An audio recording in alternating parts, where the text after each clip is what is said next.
EBS 고등부 소속 현소영 강사입니다. 이번 학기 때 이제 아이들이 중간고사를 앞두고 있긴 하지만 그 전에 이제 이번 주 일요일부터 저희가 시작하게 되는 성문 종합 영어에 대한 간단한 브리핑을 좀 드리도록 하겠습니다. 일단 성문 종합 영어를 앞에서 저희 원장님께서도 말씀을 하셨지만 이게 왜 중요하고 왜 어머님들 세대부터 지금까지도 이 책이 계속적으로 출판이 되고 중요하게 다뤄지는지 지금 아이들이 있는 이 상황과 좀 맞물려서 설명을 드리는 게 어머님들이 이해하시기에 조금 더 편하실 것 같습니다. 지금 저희 아이들이 제가 생각하기로는 중학교 2학년, 3학년, 고등학교 1학년까지를 이 타깃으로 정해놓고 말씀을 드리는 거라는 걸 한번 생각해봐 주시고요. 지금 아이들이 보게 되는 그 영어 시험 출제 환경을 간단하게 먼저 소개를 좀 드리도록 하겠습니다. 고등 영어가 어떻게 출제가 되는지 아마 아시는 어머님들도 계실 거고 잘은 모르지만 뭐 좀 어려워지겠지, 뭐 까다롭겠지라고 생각하시는 분들도 계실 거예요. 근데 이 부분은 보셔서 아시겠지만 중3 아이들이 보게 되는 교과서 한 그 강 분량이에요. 보시면 저 헬로부터 시작을 해서 잘 안 보이시겠지만 요 마지막까지가 하나의 강으로 구성이 되어 있는 본문이고 글자 수는 그러니까 단어 수 기준으로 376단어를 알아야 이 전체적인 텍스트 안에 있는 단어들을 다 소화해낼 수 있다라는 거죠. 근데 아시겠지만 단어를 안다고 해서 모든 것들을 다 해석하고 이해할 수 있는 건 또한 아니지 않습니까? 그래서 단어만 기본적으로 376단어가 된다. 그리고 여기에서는 이제 중등 영어 같은 경우에는 기본적으로 학교에서 강조하는 구문이 있고 각 회차별로 각 강마다 중요하게 생각하는 어법이 있어요. 그래서 그 어법들만 알아도 충분히 내신을 치르는데 크게 문제가 없습니다. 물론 여기에서 해외에서 살다 온 친구들, 물론 본인들의 감이 있고 본인들의 어떤 영어적인 배경이 있기 때문에 남들보다는 좀 더 쉽게 접근할 수는 있지만 문제는 그게 고등 영어 내신 그리고 수능까지 가는데 크게 그것만으로는 좀 부족하다라는 게 사실인 거죠. 이 부분은 지금 개포고등학교 1학년 현재 제가 담당하고 있는 학교에 그 학생들이 보고 있는 1강 본문 내용입니다. 보시다시피 중학교 3학년 아이들이 봤었던 거와는 비교가 안 될 정도로 텍스트 자체가 방대해졌고요. 여기서 이 모든 내용을 이해하는데 필요한 단어 수만 653단어예요, 언니. 그러면 텍스트 안에서 반복되는 어휘들도 분명히 있을 거고 그리고 이 안에 필요한 어법이라든지 구문을 더 생각을 해보신다면 영어 자체가 한 학년 차이로 굉장히 난도가 급등한다고 보실 수가 있겠죠. 거기다가 고등학교 영어 내신은 중등과는 다르게 뭐 중등에서는 내신을 본다고 하면 학교에서 프린트로 몇 장을 추가적으로 주신다거나 선생님들 개별적으로 어법을 조금 더 보강하시는 프린트가 추가적으로 나오기는 하지만 고등 영어 내신 같은 경우에는 앞서 보신 이 텍스트 2개 분량이 기본으로 들어가고 그리고 개포고 1학년 같은 경우에는 현행 고등학교 2학년 아이들을 대상으로 하고 있는 EBS 부교재 올림포스 2가 부가적으로 또 들어간다는 게 특이점입니다. 그리고 이 올림포스 부교재 같은 경우에는 한 강에 총 4개의 지문으로 구성이 되어 있는데 그게 5강, 6강이 들어간다고 보시면 되십니다. 그럼 그것만 하더라도 벌써 20개의 지문이 완성이 되는 거죠. 거기에 앞서 말씀드렸던 것처럼 교과서 2개 강이 더 추가가 됩니다. 그러면 이렇게 방대한 시험 범위에서 지금 1학년 아이들이 저한테 하는 질문 중에 하나가 다 외워야 되나요? 이걸 어떻게 다 외우죠?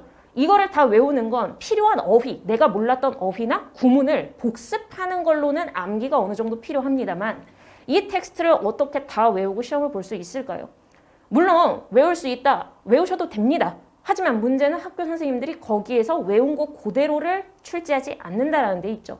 결국 중요한 건 아이들이 구문을 접하면서 내가 이전에 봤었던 구문과 지금 여기 나와 있는 구문이 같은 의미로 형성이 되는지 그리고 특정 동사가 뒤에 필요로 하는 요소가 투부정사도 되고 ing도 되는지 같은 동사가 뒤에 목적어를 취하는지 보어를 취하는지 이런 부분들을 아이들이 유연하게 그 맥락에서 텍스트의 흐름에 맞게 해석하고 분석하는 능력이 어쩔 수 없이 필수적인 게 된다는 얘기입니다. 거기다가 멈추지 않고요. 개포고 같은 경우에는 고등학교 모의고사 2회 분량이 작년 기준으로는 들어갔고 올해 같은 경우도 제가 아이들한테 확인을 해보니까 마찬가지로 모의고사가 들어간다고 합니다. 그런데 문제는 아이들이 지금 1학년 수준에서 이제 학교를 다니는 아이들 같은 경우에는 학교에서 진도를 너무 늦게 나간다. 하루에 선생님이 요 지문 하나를 나가고 계신다. 그런데 이제 제가 말을 하죠, 아이들한테. 근데 너네 이거 한 5개강 정도 들어갈 거야. 그러면 아이들은 또 저한테 질문을 합니다. 한 시간에 한 지문을 나가는데 이거 20개의 모의고사에 교과서까지 다 나가요? 다 안 나갈 수 있어요, 언니. 왜냐면 지금 제가 토요일 같은 경우에는 한대부고 학생을 또 이제 전담해서 내신을 진행하고 있는데 그 학교 같은 경우에는 아예 선생님께서 선생님은 홀수만 풀어줄 거야. 짝수는 니네들이 알아서 공부해와. 라고 한다고 하십니다. 그러면 학교에서도 결국에는 제한되어 있는 수업 시간 내에 학교에서 출제를 하고 싶어하는 그 시험 범위 자체를 다 커버하지 못하신다라는 얘기고 그거는 물리적으로 불가능하다라는 걸 아이들한테 이미 언지를 주신 거예요. 그럼 아이들이 뭐 수학이나 국어나 과학이나 여러 가지 학원들을 병행하면서 거기에 영어 학원에서 준비를 하지 못하는 피치 못할 사정이 있는 경우에는 다시 본인의 기본적인 영어적 배경에 의존할 수밖에 없다라는 얘기가 되는 거죠. 시험 범위를 다 커버하는 것 자체도 물리적으로 시간이 좀 빠듯한 게 사실입니다. 그런데 여기에서 그냥 보고 들어가는 게 아니라 뭐가 시험에 나올 법한 건지 이런 구문은 내가 어떻게 해석을 해야 되는 거고 이게 만약에 서술에 나오면 어떻게 써 내려가야 하는 건지에 대해서 아이들이 정확하게 좀 소화를 하고 가려면 학원 수업 자체 물론 들어도 도움이 되겠지만 그걸 흡수하려는 본인의 밑바탕이 조금 더 크게 작용을 한다고 보시면 됩니다. 구체적으로 어머님들께서 아이들의 시험지를 관심 있게 보시는 경우도 있지만 뭐 워낙에 또 바쁘시기도 하고 그렇기 때문에 아마 중학교 때 시험지는 이거였고 고등학교 때 시험지는 이거구나 뭐 그렇게는 보실 수 있지만 구체적으로 비교를 해서 보시기는 조금 어려울 것 같아서 제가 이제 이 근방에 있는 진선여중을 선택한 이유는 네이버 게시판에 한번 검색을 해봤어요. 검색을 해봤는데 진선여중 어떤가요? 아이들의 첫 번째 고민이 여학교라 내신을 따기가 너무 힘들 것 같다. 뭐 물론 맞는 얘기죠. 아무래도 뭐 성차별적인 그런 접근은 아니긴 하지만 여자아이들 같은 경우에는 뭐 필기하는 걸 좋아하는 학생이 훨씬 더 많기도 하고 조금 더 꼼꼼하게 뭔가 예쁘게 노트 정리를 한다거나 그런 거에서 또 이제 본인의 공부에 어떤 재미를 느끼는 친구들도 있는 거는 사실이기 때문에 아무래도 여학생들끼리 모여있는 환경이라고 하면 그러한 추세가 더 증폭이 될 거고 그 안에서 조금 더 공부에 신경 써서 좀 더 디테일하게 보는 친구와 그렇지 않은 친구들의 그 갭차가 너무나도 촘촘하겠죠. 그래서 그 아이들 말로는 진선여중 영어 내신은 좀 까다롭다. 다른 과목도 좀 까다로운 편이긴 하지만 특히 영어 서술형은 많이 까다롭다라고 얘기를 합니다. 그래서 어머님들도 혹시 궁금하시면 뭐 네이버에 한번 검색을 해보시면 쉽게 한번 찾아보실 수 있으실 거고 그래서 이제 그 학교를 제가 기준으로 따왔습니다. 보시면 2번 문제가 잘 보이시는지 모르겠어요. 근데 이 문제 유형을 잘 보시면 지금 2번 문항에 2개의 아래 하위 문제가 섞여 있는 유형이고 전체 점수는 4.7점 배당입니다. 첫 번째 문제 유형은 괄호를 3개를 주시고 선생님께서 우리나라 말과 동일한 의미가 되도록 한번 골라봐라. 써봐라. 골라보는 건 아니죠. 써봐라. 라고 해서 어떻게 보면 제3자의 입장에서 딱 봤을 때 영어를 모른다라는 가정하로 그러면 3개 단어만 채우면 되는 거니까 수월하네 라고 생각을 하실 수 있으시겠죠. 그에 비해서 2번 같은 경우에는 아예 그냥 통으로 서술입니다. 그러면 통서술은 뭔가 써야 되는 것도 많고 처음부터 끝까지 내가 다 직독, 직해를 가능하다는 점에서 다 써야 되기 때문에 부담스럽다? 어렵겠네라고 생각을 하실 수 있으시겠죠. 그런데 실제적으로 점수 배점을 보시면 오히려 3개 단어를 쓰는 위의 문제가 3점이라는 배점으로 해당이 돼 있고 밑에 있는 건 오히려 1.7점의 배당으로 끝나고 있습니다. 그러니까 이 얘기는 무슨 말이냐면 단순 서술보다는 조건에 맞춰서 그리고 서술에서의 조건은 어쩔 수 없이 다시 어법과 구문에 대한 배경으로 갈 수밖에 없습니다. 그래서 실제적으로 1, 2, 3 괄호 안을 채우는 게 훨씬 더 까다롭게 느껴지는 유형이라고 할 수밖에 없는 거죠. 밑에 있는 문제 같은 경우에는 이제 3번 문항으로 5.3점으로 배당이 되어 있고 그렇다라는 얘기는 2번보다 더 까다롭다라는 얘기입니다. 마찬가지로 1번과 2번, 3번 하위 문항들은 2번의 2번처럼 통으로 서술하는 게 아닙니다. 그냥 채워만 넣는 거고 어머님들이 보시거나 아니면 다른 과목의 선생님들이 보실 때는 더 간단하네 라고 생각을 하실 수 있지만 여기 우리나라 말을 주었음에도 불구하고 우리나라 말의 해석의 그 틀에 맞춰서 영어의 동사나 다른 품사의 변형을 해야 된다는 점은 아이들한테 부담으로 작용할 수밖에 없습니다. 결국 다시 서술이긴 하지만 단순히 내가 이 내용을 안다고 해서 쓸 수 있는 게 아니라 정확하게 여기에서 우리나라 말의 형태를 보고 그 형태에 맞게 여러 다양한 구문들 중 선생님이 요구하는 틀에 맞춰서 답을 완성해 나가야 된다라는 조금은 더 까다로워지는 조건이 되는 거죠. 어제 제가 어떤 친구 어머님과 통화를 하면서 해외 체류 경험이 있는 친구라고 말씀을 하시더라고요. 물론 해외 체류가 있으면 영어라는 그 과목에 대해서 아이들의 심리적인 부담이 좀 적은 건 사실이고, 그리고 그러한 아이들의 과거 경험이 영어 학습에 굉장히 도움이 되는 것도 사실입니다. 왜냐하면 이 언어가 달라진다는 건 사고의 방식이 조금 다르다라는 얘기이기도 하기 때문에 우리나라 말로 해석을 했을 때 조금 우리나라 사람들은 어색하다고 보는 걸 그 친구들 같은 경우는 이게 왜 어색해? 너무 잘 해석이 되는데? 그래서 난 이거 다 이해했어 라고 접근이 가능하죠. 근데 이제 그렇기 때문에 그런 친구들의 어떻게 보면 조금 놓치는 부분은 뭐냐면, 나는 이미 영어가 되게 소통도 수월하고 쓰는 것도 잘하는데 이렇게 딱딱하게 어법을 배울 필요가 있을까? 미리 말씀을 드리자면 영어권에 있는 원래 그 원어민이라고 일컬어지는 그런 사람들이 있지 않습니까? 미국인들이나 아니면 뭐 호주 사람들, 영국 사람들, 그분들도 우리 아이들이 공부하는 그 어법적인 틀을 공부한다라는 거죠. 그렇기 때문에 특정 동사 뒤에는 ing야 투부정사야 그들도 암기나 매일의 노출을 통해서 습득을 하고 있다라는 얘기예요. 우리 아이들이 과거에 어린 시절 영어권에서 체류를 했고 그곳에서 어려움 없이 소통을 했다 하더라도 결국 그 나이 또래에 적응할 수 있고 노출될 수 있는 텍스트와 어휘나 구문은 한정적일 수밖에 없습니다. 안타깝지만 아이들이 성장한다는 건 그만큼 학습적인 배경도 성장을 한다는 거기 때문에 지금 이 중학교, 고등학교 시기에 한국 땅에 와서 공부를 하는 상황이라고 하면 어쩔 수 없이 더 고차적인 어법, 고차적인 단어들에 대한 노출을 의식적으로 해주지 않으면 똑같다라는 얘기죠.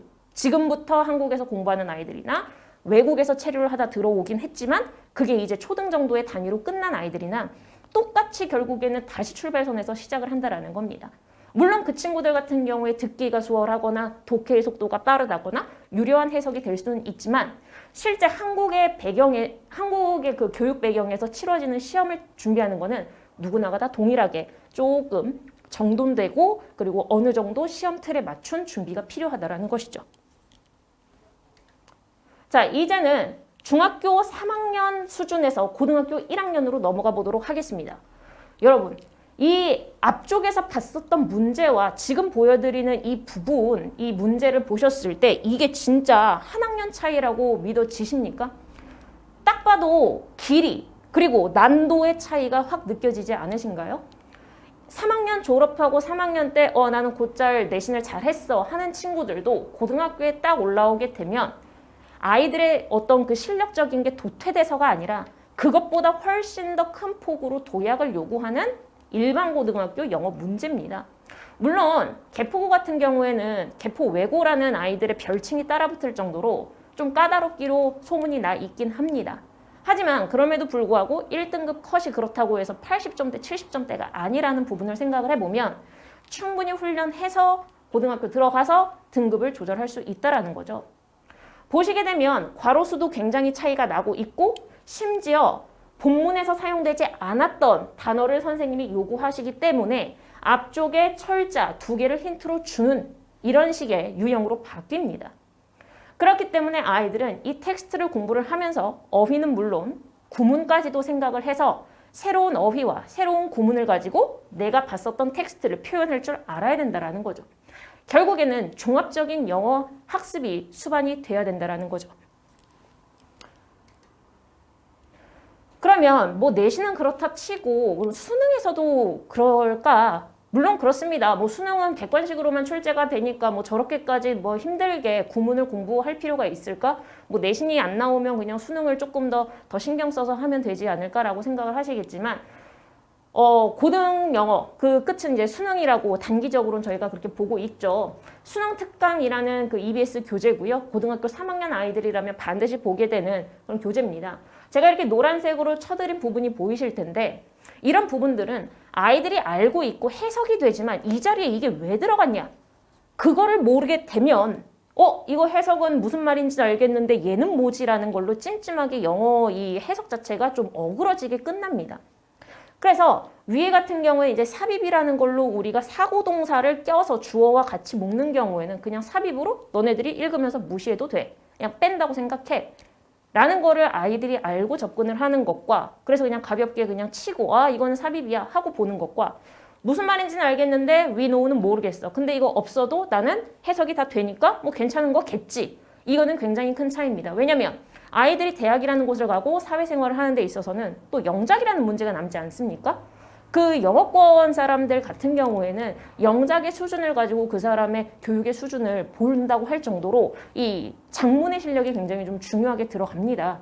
그렇기 때문에 본인이 객관식 문제를 푼다 하더라도 이게 왜 여기 들어가 있고 이걸 내가 어떻게 처리할 수 있고 내가 그럼 나중에 어떻게 응용할 수 있는지 조금씩 노출이 된 친구들과 아닌 친구들은 확실히 차이가 있을 수밖에 없는 거죠. 마찬가지로 let alone에서 이 let이라는 단어를 그냥 동사로만 알고 있어. 그러면 이제 충실하게 어렸을 때 공부한 친구들 하나의 문장에 접속사 없이는 동사가 못 오는데 이게 왜 여기 들어가? 모른다라는 겁니다. 특히 그 세 번째 제가 그 쳐놓은 저 keeping us from ing라는 표현이 있는데 이거는 실제로 우리나라 그 수능에 한번 출제가 됐었고요. 그때 당시 이게 지금 오답률이 굉장히 높았던 문제로 제가 기억을 합니다. 이유는 간단합니다. keep 목적어 ing를 알고 있는 친구들은 그 부분이 나왔을 때 밑줄이 그어져 있을 때 keep 목적어 ing 맞아. 목적어가 ing를 계속하게 시킨다라는 뜻이야. 하지만 keep A from ing라는 표현도 있고 결국 그 밑줄은 keep A ing가 맞아 틀려가 아니라 keep A ing가 조금 더 적합하니 keep A from ing가 적합하니 이 어느 쪽으로의 적합성을 따지는 건지 그 중심으로 출제가 됐다라는 것이죠. 그래서 그냥 keep은 ing를 목적격 보어로 취할 수 있어. 이렇게 기계적인 암기만 해서는 절대로 문제를 정확하게 풀어낼 수 없다라는 얘기입니다. 그런데 아이들 입장에서는 왜 그런 것들이 잘 안 될까요?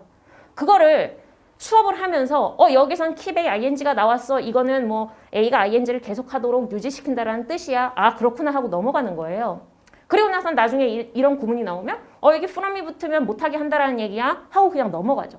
아이들 입장에서는 이런 표현이 있고 저런 표현이 있어. 따로따로 암기는 하지만 그것을 한데 묶어놓고 비교해서 분석할 기회가 좀처럼 본인 스스로 만들어낼 수는 없다라는 얘기입니다.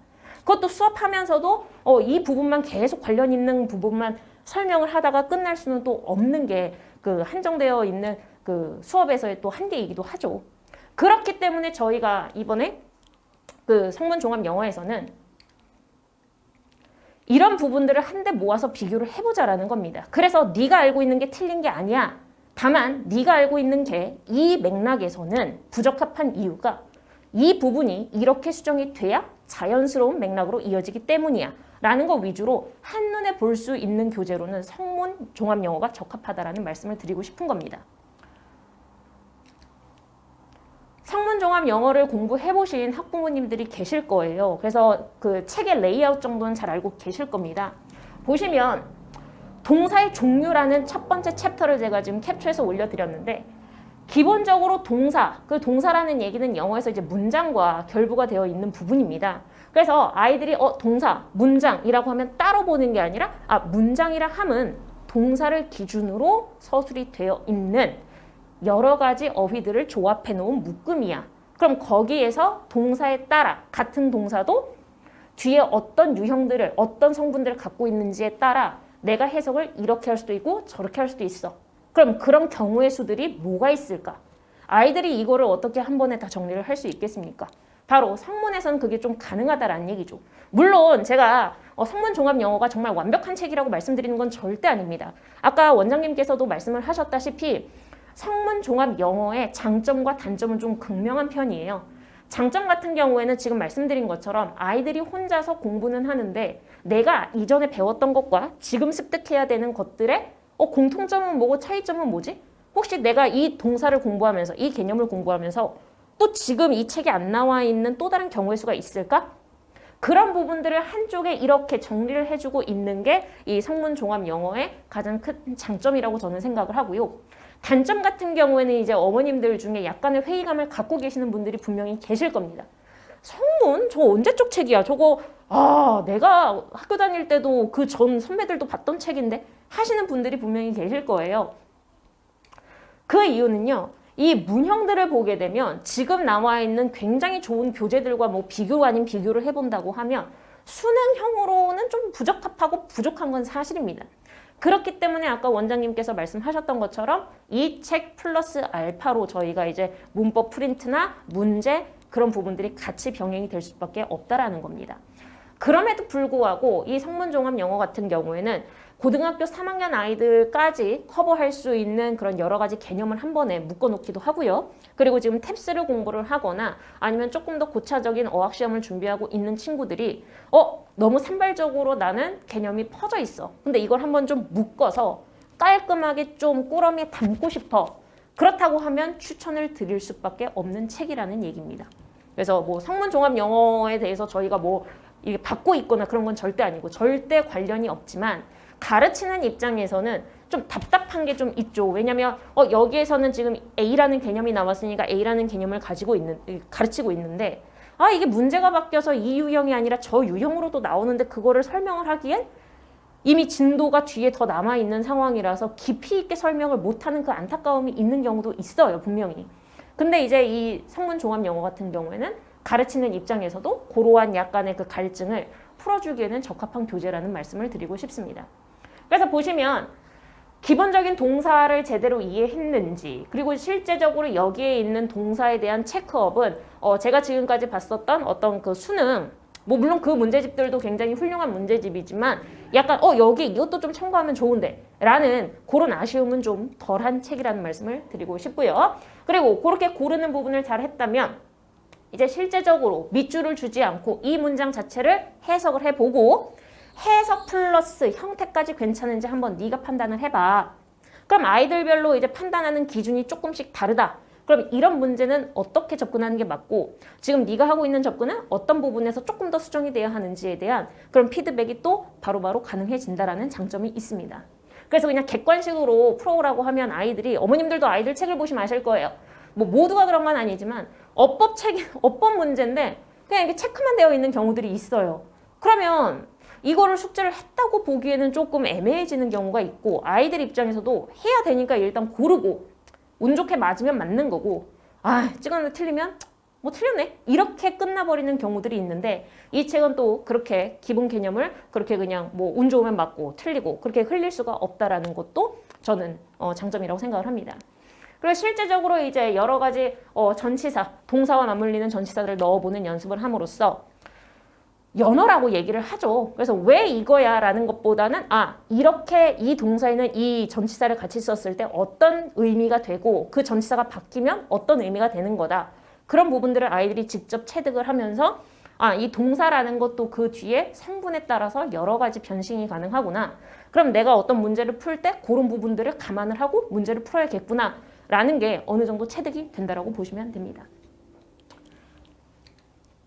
그 뒤에는 이제 단문독해와 장문독해로 이어져 있는데요. 실제적으로 단문독해와 장문독해의 구성은 앞에서 배웠었던 어법에 대한 점검이라기보다는 그럼 앞에서 배웠었던 그러한 내용들이 이제 자연스럽게 녹아든 텍스트를 한번 보고 그 텍스트의 내용을 네가 이해를 해서 그 결과 문제까지 풀어낼 수 있는지 점검을 할 수 있는 부분이라고 보시면 됩니다.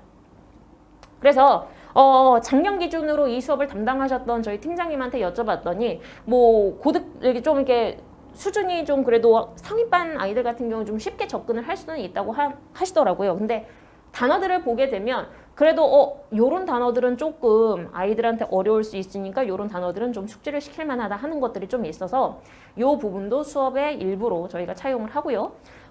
독해로 아예 빠져버리기에는 조금 지금 이번 저희 성문영어 수업 취지가 약간 맞는 부분은 아니라서 숙제로 나간다고 하면 요 부분이 조금 나가게 될 것 같고 플러스 알파로 어법 관련한 문항이 같이 나갈 예정입니다.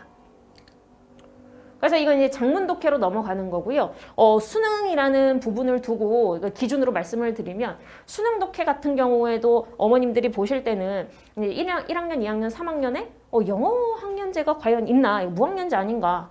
뭐 그렇게 보시는 분들도 물론 계십니다. 근데 이제 고등학교 2학년, 3학년으로 올라갈수록 실질적으로 텍스트의 내용에 어떤 그 깊이가 조금씩은 달라지는 게 사실이기도 하고 이 부분에서는 마찬가지로 조금 전문적인 내용들, 뭐 엘빈 토플러의 이야기가 나온다든가 뭐 이런 식으로 아이들이 지금 뭐 수능을 준비하는 아이들 입장에서도 조금 배경 지식이 부족할 수 있는 부분들의 내용으로 같이 담고 있기 때문에 앞에서 그냥 어법 구문 하다가 뒤에 와서 이게 사용되어 있는 조금 더 흐름이 깊어지는 그런 텍스트를 접해본다라는 것도 일종의 그 수능 대비 훈련이 있을 거라고 생각이 듭니다.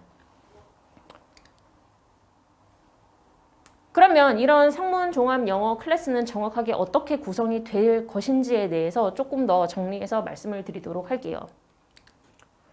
일단 저희가 요거는 일부까지만 제가 따온 거고요. 이 뒤로 회차가 더 늘어지는데 이 텍스트 안에 다 들어가기에는 조금 좁아서 제가 이렇게 좀 잘라왔습니다. 감안해 주시고요. 일요일 오전 10시부터 1시까지 진행이 될 예정입니다. 3시간 수업이고 물론 어머님들 아시겠지만 저희가 매 시간 복습 테스트라든지 어휘 테스트를 기본적으로 치르고 넘어가는 상황이기 때문에 이 수업에서도 한 30분간의 테스트와 그리고 아이들 숙제 점검 시간이 수반이 됩니다. 그리고 나서 이제 2시간 반 동안에 본 그 회차에 해당되는 내용의 진도를 나가게 되고 그리고 나선 아이들 개별적으로 문제 푸는 걸 통해서 개별 피드백이 좀 제공이 될 예정입니다. 물론 아이들의 수가 굉장히 좀 적다 하면 그 피드백에 대해서 되게 개별적으로 좀 자세하게 나갈 수는 있을 것 같고요. 만약에 그게 조금 안 되는 클래스의 크기다라고 얘기를 하면 테스트 질을 기반으로 해서 아이들한테 개별적인 피드백이 진행될 예정입니다. 그렇게 해서 이제 기본적으로 제가 생각을 하기에는 이 영어라는 부분을 접하는 거에 있어서 가장 핵심이 되는 동사부에 좀 힘을 실어서 진행을 할 예정이고 실질적으로 동사의 위치나 동사의 성격 이런 부분들만 아이들이 어느 정도 본인이 좀 판단이 자유자재로 좀 된다고 하면 실제적으로 텍스트 자체 이해에서는 그렇게 어려움이 없을 거라고 생각이 들고 그리고 그 동사의 형태에 따라서 문형이라는 게 결정이 되기 때문에 이번 학기에는 동사에 조금 더 주력해서 진행을 하게 될 예정입니다. 동사를 어느 정도 이제 이해를 하고 동사에 대한 성질을 본인이 문제를 풀면서 적용이 가능한 정도가 되면 그 뒤에 이제 준동사라는 파트는 아이들이 개별적으로 이 동사가 이렇게 해석이 되고 이러한 성격이기 때문에 뒤에 이러한 애들이 올 수 있는 거구나라는 게 흐름을 타고 이어지는 부분이 있어서 일단은 동사를 먼저 잡는 걸로 구성을 했고 그리고 후반부로 갈수록은 그 동사를 기준으로 동사가 동사를 또 데리고 올 수 있는 그런 접속사의 역할과 문장이 비대해지는 그 원리 구조에 대해서 살펴보게 될 거고요. 그 마지막으로는 이제 우리가 알고 있는 일반적인 문형, 그 문형이라는 게 왜 어떤 경우에서 누가 나타나면 좀 이게 어그러지는데 그것도 하나의 규칙으로 굳어가는지에 대한 특수구문이라든지 생략이라든지 이런 실제적으로 많은 수능 교재에서는 맨 끝에서 다루고 있는 부분들도 비중 있게 다뤄볼 생각입니다. 그래서 성문 종합 영어 수업이 뭐 만병통치약이라는 걸 말씀드리는 건 절대 아니고요. 단지 아이들이 지금 공부를 해오고 있는 상황이기도 하고 그리고 이제 중학교에서 고등학교로 넘어가는 시점에 내가 지난 어린 시절부터 지금까지 쭉 공부하고 있는 이 영어라는 애가 어떤 지도를 갖고 있는지 그래서 내가 뭐 예를 들어서 댓을 본다라고 하면 어떤 것들을 조금 생각을 해보고 댓에 대해서 어떤 경우의 수까지 생각을 해본 다음에 문제를 봐야 되는지 그래서 실제적으로 이 문제를 내가 풀 때 내가 놓치고 있는 게 어떤 것들이 있는지에 대한 그런 부분들을 좀 아이들한테 펼쳐서 보여주고자 하는 취지입니다. 그래서 그런 게 좀 필요하다라고 생각이 드시는 어머님들께서는 아이들과 충분히 대화를 해보시고 수업을 진행해 주시면 될 것 같습니다. 끝으로 요거는 이제 제가 어떻게 리뷰 테스트를 볼 건지에 대해서 지금 설명을 드리고 싶었던 건데요. 텍스트를 주고 물론 텍스트가 조금 길죠. 근데 이게 한 문장입니다. 그래서 한 문장을 이렇게 주고 밑줄을 전혀 긋지 않고 성문 종합 영어의 스타일대로 어색한 곳을 한번 생각을 해서 써봐. 그리고 그거를 어떻게 고쳐야 될 것 같은지도 한번 써봐. 이 과정을 통해서 아이들이 생각하고 있는 그 답을 선택하는 그 근거 자체의 오류인지 아니면 근거는 맞는데 이거 플러스 알파가 있는데 그 알파를 아직은 숙지를 못한 건지 이런 부분에 대해서 본인이 조금 따져보게 되면 내가 공부할 양이 정확하게 정해지잖아요, 어머니. 그러니까 그 부분들을 아이들이 보면서 할 만한 거. 요것만 내가 그럼 보강하면 되는 거네. 그러면 뭐 이거 해볼 수 있겠는데? 라는 그런 생각을 할 수 있게끔 좀 끌어가기 위해 이런 식으로 문제를 출제할 예정입니다. 그러니까 페이지가 2페이지로 구성이 되어 있다는 말씀이고요. 그래서 이제 부가적으로 나가는 문제 같은 경우들에는 지금 문제 번호가 조금 특이하죠, 어머니. 그리고 문제 그 선택지가 한 4개 정도로 끝나는 탭스 문제입니다. 그래서 이런 탭스 유형의 문제가 필요한 시점에는 이렇게 나갈 거고 탭스뿐만 아니라 수능과 내신에서도 자주 나오는 그런 문형들이라든지 구문 같은 경우에는 같이 병행해서 수능과 내신 기출에서는 이러한 개념이 이렇게도 나온다는 걸 같이 병행을 할 예정입니다. 어법을 잘하는 친구들이 영어를 다 잘하는 건 아닙니다. 그래서 그거에 대해서는 오해가 없으시기를 바라고 물론 언어라는 거기 때문에 약간의 센스도 필요하고 어휘의 중요성도 무시할 수는 없습니다만 기본적으로 어휘만 알고 구문을 읽지 못하는 친구들은 아무래도 텍스트가 길어지는 그런 영어 환경에서는 경쟁력을 갖추기가 어렵습니다. 그래서 저는 어법2 경쟁력이라기보다는 어법은 경쟁력이라고 말씀을 드리고 싶은 겁니다. 어법2 경쟁력이라고 얘기를 하면 어법만 되면 다 되는 것처럼 느껴지실 수 있는데 어법은 경쟁력이라는 얘기는 여러 가지 가능성이 있는 그 영어를 공부하는데 필요한 부분들 중 그래도 어법은 무시할 수가 없고 아무리 그 본인이 영어를 즐겁게 공부를 해왔던 어린 시절이 있다 하더라도 영어가 그 아무래도 좀 본인의 사고를 정제해서 이렇게 표현하는 수단도 되기 때문에 늘 즐거울 수만은 없을 것 같아요, 어머니. 그래서 그 부분에 대해서는 어머님께서도 지금 아이들이 하고 있는 공부가 어렵다라는 건 같이 공감을 해주시면서도 그렇지만 이런 부분들을 네가 병행을 해주게 되면 훨씬 더 그 뒤의 과정이 수월하고 즐거워질 거야 라고 같이 좀 말씀을 주시면 좋을 것 같습니다. 그래서 고등학교 졸업 그리고 대학 입학까지는 어법이라는 부분에 대해서 아이들이 힘들지만 할 수 있다라는 생각을 가지고 공부할 수 있도록 이번 그 수업은 진행을 해볼 예정이니까 어머님들께서 혹시 문의하실 부분이 있으시면 많이 물어봐 주시고요. 제가 드리는 그러니까 다수의 어머님들한테 드릴 수 있는 설명은 여기까지인 것 같고 개별적으로 문의가 있으신 분들은 따로 문의를 해주시면 좋을 것 같습니다.